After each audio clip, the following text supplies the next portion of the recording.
Bem-vindos ao nosso primeiro tutorial sobre o uso do programa ColUP para modelagem e resolução de problemas de programação matemática, mais especificamente problemas de programação linear, programação inteira e inteira mista.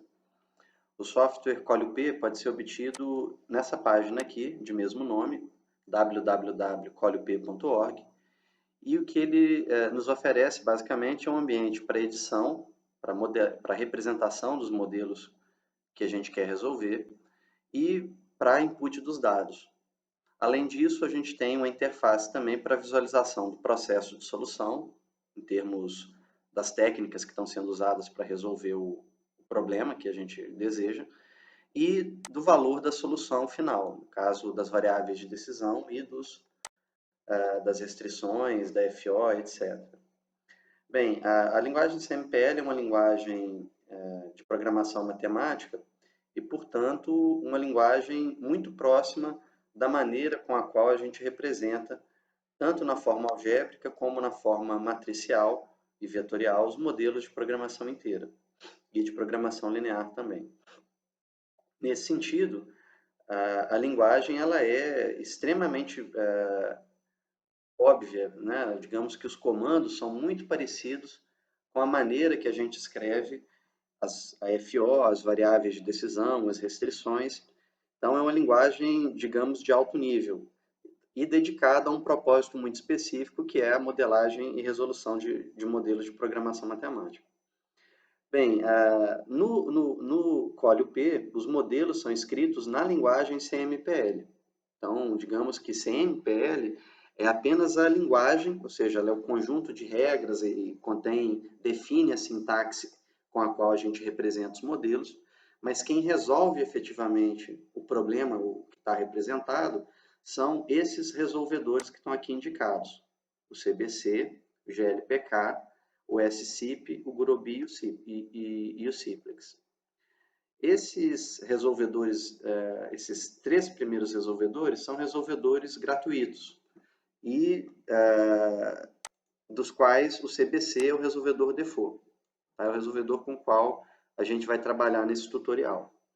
Esses dois resolvedores aqui são resolvedores comerciais com a performance, via de regra, bastante superior à dos resolvedores gratuitos, mas uma vez que a gente não tem, normalmente não se tem uma licença desses resolvedores, que é cara, a gente fica limitado a resolver problemas de pequeno porte, que é o que as versões da licença de estudante permite.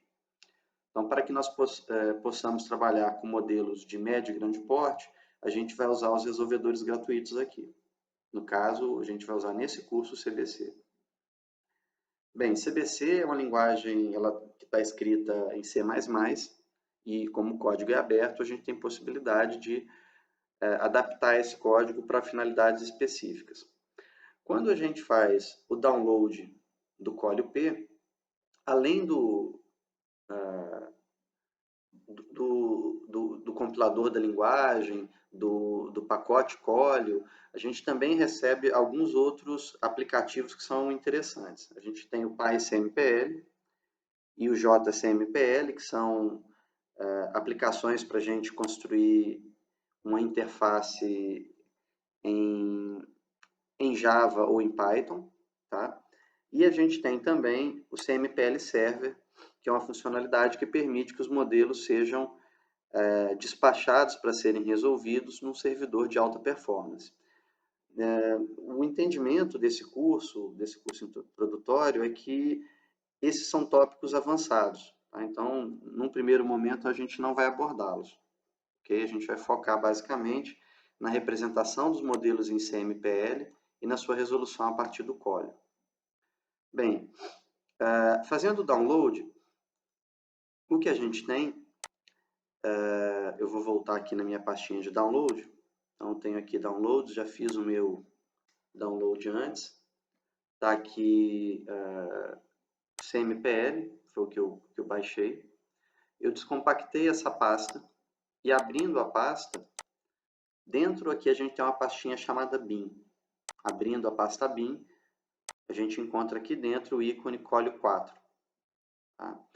Esse programa, ele é um programa portável, portanto, a gente não precisa realizar a instalação dele após o download e a descompactação da pasta. Isso permite que a gente colhe essa pasta que foi descompactada na área de trabalho ou em qualquer outro drive da máquina, ou até mesmo num pendrive. Tá? Eu sugiro que vocês guardem a pasta num local que não haja risco de alguém acidentalmente deletar ou corromper qualquer um dos arquivos da pasta. Porque isso pode eventualmente comprometer o uso do Colio. Eu, nessa máquina, por exemplo, já tinha feito o download antes e peguei a pasta descompactada e colei lá na pasta de arquivos de programas que fica no C. Então, fui lá dentro e deixei minha pastinha. Tá?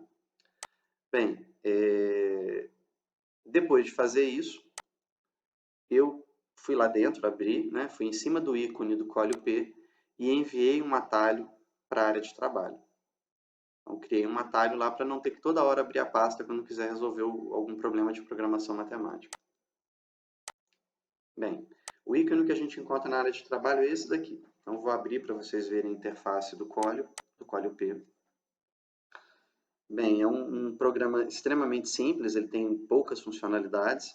São 3 abas, a primeira para a escrita dos modelos e dos dados do modelo. Uma aba de solução, em que a gente vê o valor da solução encontrada, o valor da FO.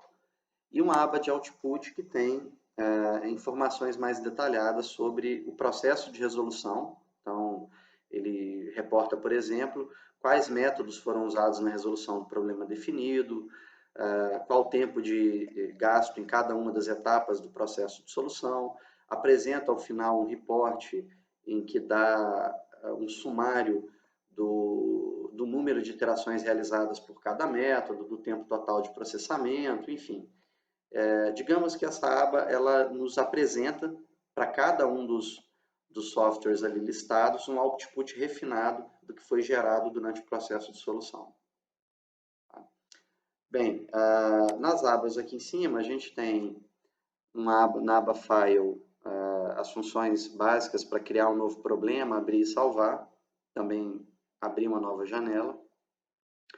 Na aba Edit a gente tem as ferramentas de edição básica, né? Cortar, copiar e colar, avançar, ajustar zoom, que tipicamente a gente tem no ambiente Windows. E 2 ícones, Solve e Cancel. Solve para disparar o processo de resolução dos modelos e Cancel para interromper. Nos modelos de pequeno porte, muitas vezes o custo de processamento é tão baixo que o tempo total de processamento se limita a poucos segundos. E aí acaba que não existe, muitas vezes, a necessidade de interromper o processo de solução. A não ser que se saiba que há alguma coisa errada na definição dos dados de entrada ou na escrita das restrições e, ao invés de esperar, se interrompa para logo fazer a correção.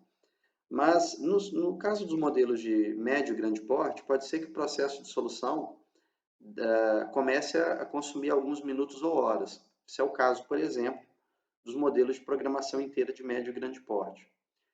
Nessas situações, é provável que alguns tomadores de decisão não possam esperar caso o tempo se alongue demais. E aí precisam interromper o processo de solução. O botãozinho Cancel está aí para isso. Na última aba Help, a gente tem informações sobre os desenvolvedores e sobre o grupo, né, de pesquisa que faz o desenvolvimento do Colio. E também um link para o manual da linguagem, que está aqui aberto em PDF. Bem, na continuação desse tutorial eu vou dar umas dicas gerais sobre a leitura desse manual e nesse momento a gente encerra e eu peço que vocês revisem o vídeo que a gente fez, baixem o Colio e tentem pelo menos abrir e verifiquem se está funcionando tudo bem. Na sequência a gente fala do manual. Um abraço e bons estudos.